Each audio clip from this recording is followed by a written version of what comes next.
नमस्कार, स्वागत है आपका। प्रार्थना हो स्वीकार आप देख रहे हैं। मैं हूं आपके साथ गुंजन। आज हम आपको मां कुष्मांडा की महिमा बताएंगे। ज्योतिषी कहते हैं कि मां की हंसी से ही ये पूरा ब्रह्मांड उत्पन्न हुआ है। मान्यता है कि मां कुष्मांडा ने ही संसार की रचना की, तो क्यों ना करे पूरी श्रद्धा से उनकी आराधना।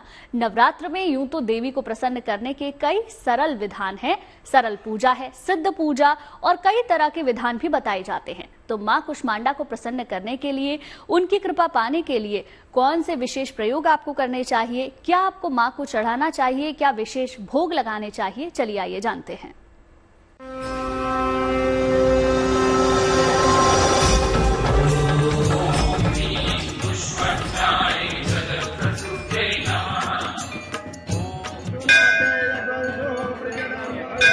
मां कुष्मांडा, जिन्हें ब्रह्मांड की रचनाकार कहा गया है। मां कुष्मांडा, जिनका निवास सूर्य को माना गया है, जिनके तेज और प्रकाश से दसों दिशाओं में उजाला है। आदि शक्ति, आदि स्वरूपा मां कुष्मांडा, जो दुष्टों का संहार करने वाली हैं, अपने भक्तों के संकटों को हरने वाली है। ज्योतिष के जानकारों की माने तो देवी के स्वरूप की उपासना से कुंडली के बुध से जुड़ी परेशानियां दूर हो सकती हैं। नवरात्र के चौथे दिन होगी दुर्गा के चौथे स्वरूप की उपासना, यानी मां कुष्मांडा की। सभी करेंगे आराधना।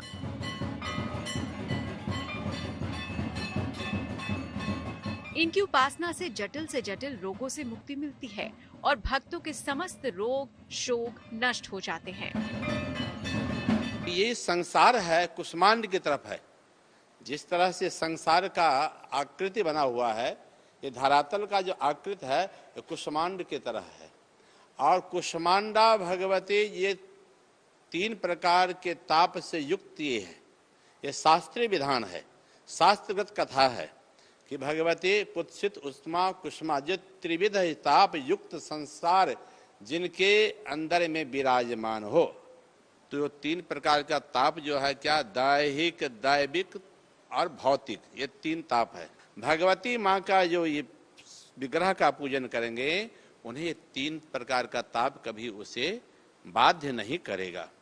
तो आखिर माँ कुष्मांडा की महिमा इतनी खास क्यों है? चलिए उसे भी जानते हैं।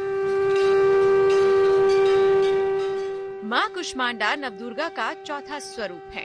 चेहरे पर हल्की मुस्कान लिए मां कुष्मांडा की 8 भुजाएं हैं। इनके 7 हाथों में कमंडल, धनुष, बाण, कमल, पुष्प, कलश, चक्र और गदा है। 8वें हाथ में सभी सिद्धियां और निधियों को देने वाली माला है। देवी के हाथों में जो अमृत कलश है, वो अपने भक्तों को दीर्घायु और उत्तम स्वास्थ्य का वर देती हैं। माँ सिंह की सवारी करती हैं, जो धर्म का प्रतीक है। कथा है कि अपनी हल्की हंसी से ब्रह्मांड को उत्पन्न करने के कारण इनका नाम कुष्मांडा पड़ा। ये अनाहत चक्र को नियंत्रित करती हैं। ज्योतिष में माँ कुष्मांडा का संबंध बुध ग्रह से बताया गया है। देवी भागवत पुराण के अनुसार माता कुष्मांडा का ये स्वरूप देवी पार्वती के विवाह के बाद से लेकर कार्तिकेय के जन्म के बीच का है। इस रूप में देवी संपूर्ण सृष्टि को धारण करने वाली है। मान्यता है कि संतान की इच्छा रखने वाले भक्तों को मां की उपासना करनी चाहिए।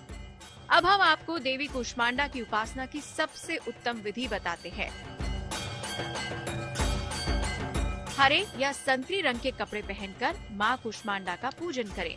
पूजन के दौरान मां को हरी इलायची, सौंफ या कुम्हड़ा अर्पित करें। मां कुष्मांडा को उतनी हरी इलायची अर्पित करें जितना कि आपकी उम्र है। हरी इलायची अर्पित करने के साथ ओम बुम बुधाय नमः कहें। सारी इलायची को एकत्र करके हरे कपड़े में बांध कर रखें। इलायची को शारदीय नवरात्र तक अपने पास सुरक्षित रखें। इसके बाद उनके मुख्य मंत्र ओम कुष्मांडा देवये नमः का 108 बार जप करें। चाहे तो सिद्ध कुंजिका स्तोत्र का पाठ भी कर सकते हैं। आइए अब हम आपको देवी कुष्मांडा के प्रिय भोग के बारे में बताते हैं। मान्यता है कि ये भोग अर्पित करने से माँ कुष्मांडा बहुत प्रसन्न होती हैं। माँ कुष्मांडा को मालपुए का भोग लगाएं। इसके बाद प्रसाद को किसी ब्राह्मण को दान कर दें और खुद भी खाएं। इससे बुद्धि का विकास होने के साथ साथ निर्णय क्षमता भी अच्छी हो जाएगी। माँ कुष्मांडा की आराधना न सिर्फ आपके संकटों का निवारण कर सकती है, बल्कि आपकी धन धान्य की समस्या भी हल कर सकती है। माँ कुष्मांडा न केवल मनुष्य बल्कि देवताओं को भी धन संकट से उबारा है। कहते हैं एक बार कुलालब नामक दैत्य ने स्वर्ग पर धावा बोल दिया और वहाँ से सारा धन कोष लूटकर पाताल ले गया। तब देवराज इंद्र को चिंता में डूबा हुआ देखकर देवगुरु बृहस्पति ने कहा कि चिंता की कोई बात नहीं, कुछ ही दिनों में देवी शक्ति का पर्व शुरू होने वाला है। आप देवी कुष्मांडा को प्रसन्न करने में जुट जाइए। तब देवराज इंद्र ने देवगुरु बृहस्पति के कहने पर देवी कुष्मांडा की आराधना की और धन धान्य की मुश्किलों से निजात पाई। इसीलिए देवी कुष्मांडा के मंदिरों में स्वयं देवराज इंद्र द्वारपाल बनकर स्थापित किए जाते हैं। कहते हैं जिसने भी माँ दुर्गा के चौथे रूप की विधि विधान से आराधना कर ली, उसके सभी प्रकार के कष्ट, रोग, शोक का अंत होता है और आयु और यश की प्राप्ति होती है। तो आप भी कीजिए वो उपाय जिससे आपको भी मिल जाए अखंड धन पाने का वरदान। ये अंधकारमय था, इसमें कुछ नहीं। भगवती माँ ये देख करके उन्हें अचंभा हुआ और उनके मुंह से स्मित हंसी निकली और वो हंसी के प्रभाव से ये संसार दीप्यमान हुआ, परंतु वो ताप गया नहीं, पृथ्वी में ताप रहा। तो वो ताप सभी माँ अपने अंदर में समेट करके अर्थात अपने अंदर रखी और संसारी प्राणी को कहे कि आपने निर्भय होकर के संसार में विचरण करो। तो देहि सौभाग्य आरोग्यम देहि मे परमम सुखम रूपम देहि जयं देहि यशो देहि दुसो जहि। इस तरह से माँ से निवेदन करें तो माँ भगवती कुष्मांडा प्रसन्न होती है और आपको सभी प्रकार का मनोकामना पूर्ण होता है। Bureau report, good news today.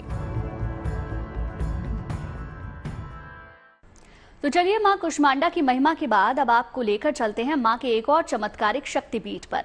शास्त्र कहता है कि संसार की गति परम्बा मां जगदम्बा की शक्ति से ही संचालित होती है। संसार की गति को संतुलित करने के लिए मां ने 9 देवियों के साथ साथ 10 महाविद्या रूप में भी अवतार लिया है। देवी शक्ति का ऐसा ही एक अवतार है त्रिपुर सुंदरी माता का।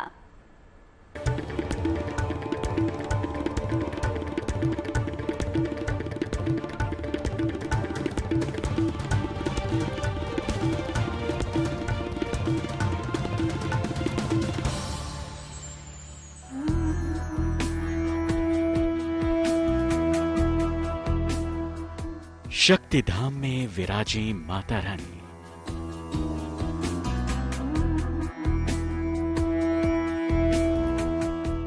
माता ने धारण किया है सोने का मुकुट।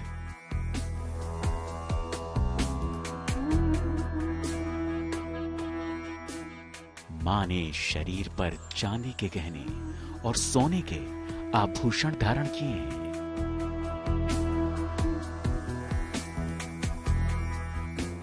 इस धाम में 2 नहीं बल्कि भगवान शंकर की तरह त्रिनेत्रधारी हैं देवी माता।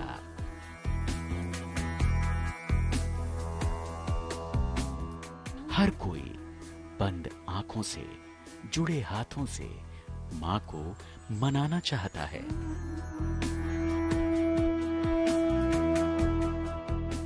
मां के इस गर्भगृह में मां का अस्त्र त्रिशूल भी दिखता है।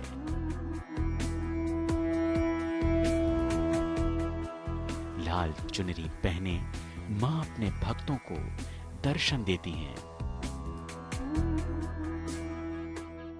मां के दरबार में दस्तक देने वाले हर भक्त के हाथों में मन्नत की टोकरी दिखती है।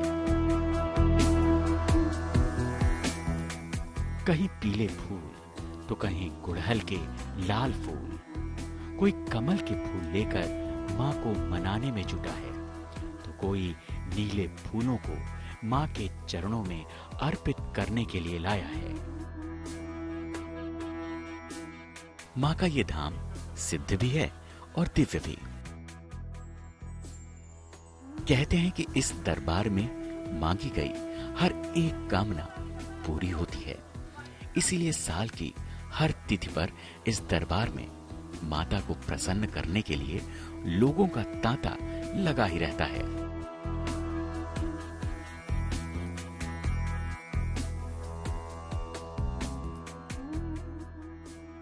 माता अपने इस दरबार में विराजती हैं त्रिपुर सुंदरी अवतार में। माता त्रिपुर सुंदरी महादेवी जगदम्बा की 10 महाविद्याओं में से एक हैं, जिनको षोडशी या ललिता के नाम से पूजा जाता है।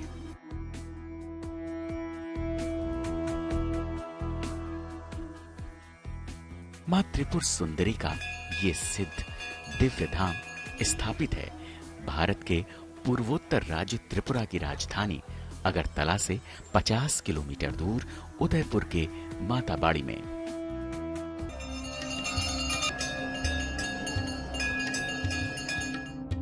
शक्तिवाद की श्रीकुल परंपरा मां त्रिपुर सुंदरी को 10 महाविद्याओं में सबसे प्रमुख मानती है। मां त्रिपुर सुंदरी श्री विद्या के नाम से जानी जाने वाली शाक्त तांत्रिक परंपरा से जुड़ी प्राथमिक देवी भी हैं। देवी त्रिपुर सुंदरी को आदि पराशक्ति या देवी पार्वती का सर्वोच्च पहलू बताया गया है।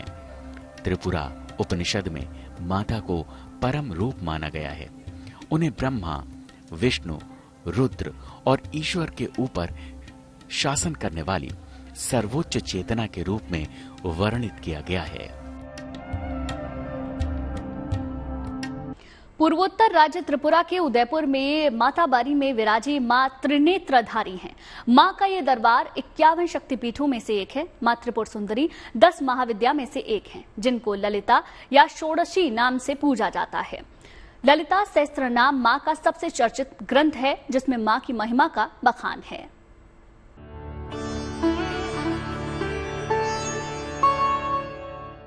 मां त्रिपुर सुंदरी के इस धाम में मां सुंदरता का वरदान देती हैं। इसीलिए इस धाम में स्त्रियों की भीड़ ज्यादा दिखती है। मां त्रिपुर सुंदरी 10 महाविद्याओं में सबसे प्रमुख हैं और शास्त्र कहते हैं कि महाविद्याओं को जागृत करने का सबसे प्रमुख समय गुप्त नवरात्र का होता है।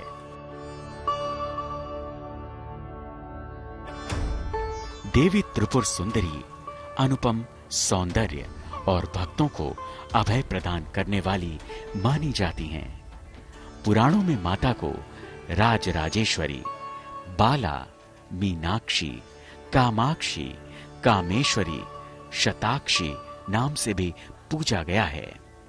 देवी पुराण में लिखा गया कि देवी मां की उपासना अलौकिक और पारलौकिक शक्तियों के साथ साथ साधक को तांत्रिक और रूप यौवन का वरदान देती हैं।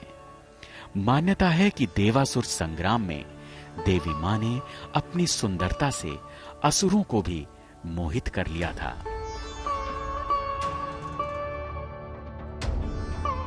धरती पर मां का प्राकट्य कैसे हुआ, मां इस धाम में कैसे विराजित हुई, इसकी पौराणिक कथा काफी रोचक है। मां के स्वरूप के बारे में पुराण बताते हैं देवी त्रिपुर सुंदरी शांत मुद्रा में लेटे हुए भगवान सदाशिव की नाभि से निकलने वाले कमल के आसन पर विराजमान हैं। देवी मां चतुर्भुजी हैं। देवी की भुजाओं में पाश, अंकुश, धनुष और बाण है। देवी के आसन को ब्रह्मा, विष्णु, शिव और यमराज ने अपने शीश पर धारण कर रखा है। देवी मां 3 नेत्रों से युक्त हैं। माथे पर मां के अर्ध चंद्रमा विराजता है। देवी मां अपने भक्तों की हर मनोकामना पूरी करती हैं, उनकी हर विपत्ति दूर करती हैं, उन्हें अभय का वरदान देती हैं। कहते हैं कि देवी त्रिपुर सुंदरी के पूजन से आत्मिक बल, यश और कीर्ति की प्राप्ति होती है। लेकिन धरती पर देवी त्रिपुर सुंदरी का प्राकट्य कैसे हुआ, इसकी पौराणिक कथा शिव द्वारा कामदेव के अग्निदाह और राक्षस भांडेश्वर के विनाश से जुड़ती है। कथा कहती है, कामदेव और उनकी पत्नी रति ने भगवान शिव के ध्यान तपस्या को भंग करने का प्रयास किया था, लेकिन महादेव शिव ने अपने तीसरे नेत्र की ज्वाला से कामदेव को भस्म कर दिया। बाद में एक शिवगण ने कामदेव की भस्म से एक मूर्ति बनाई। उस मूर्ति से एक पुरुष उत्पन्न हुआ जिसने भगवान शिव की स्तुति की।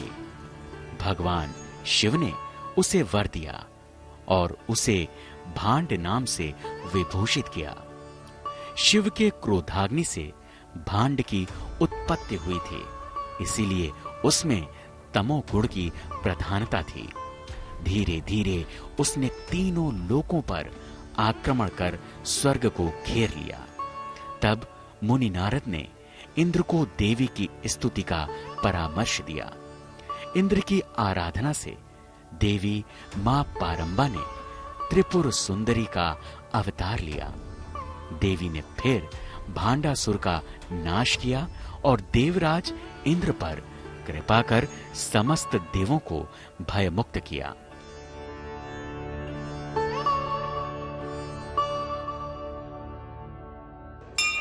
आस्था कहती है कि तभी से देवी त्रिपुर सुंदरी इस लोक में विराजमान है और अपने दरबार में आने वाले हर एक भक्त को अभय के साथ साथ कल्याण का, सौंदर्य का वरदान दे रही हैं। चलिए इसी के साथ ही प्रार्थना स्वीकार में आज के लिए बस इतना ही, लेकिन अच्छी खबरों के लिए आप देखते रहिए गुड न्यूज टुडे।